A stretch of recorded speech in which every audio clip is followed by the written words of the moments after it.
13 वर्षीय बालकावर दाबा देऊन बिबट्याने हल्ला करून त्याला ठार केल्याची घटना चाळीसगाव तालुक्यात गणेशपूर शिवारातील पाटणा रस्त्यावर घडली आहे। रिंकेश गणेश मोरे वय 13 असं बिबट्याच्या हल्ल्यात ठार झालेल्या बालकाचे नाव असून या घटनेमुळे परिसरात बिबट्याची प्रचंड दहशत निर्माण झाली आहे।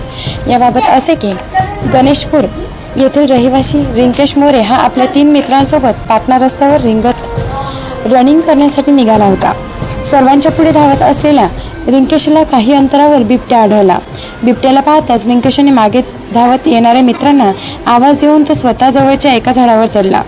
त्याच्या मागून धावणाऱ्या मित्रांनी ते पाहताच दोघे मागच्या मागे गावाकडे पळाले। गावात येताच त्यांनी बिबट्याला पाहिल्याचे सांगून रिंकेश झाडावर चढला असल्याचे सांगितले। या घटनेची माहिती समसाज तालुक्याचे आमदार मंगेश चव्हाण यांनी देखील तात्काळ गावात भेट देऊन उपस्थित अधिकाऱ्यांना योग्य त्या सूचना दिल्या। दरम्यान बिबट्याला जेरबंद करण्यासाठी वन विभागाने घटनास्थळी पिंजरा लावण्यात येत असल्याचे पोलीस पाटलांनी सांगितले। दीपक राठोड यांचा रिपोर्ट DR न्यूज जळगाव।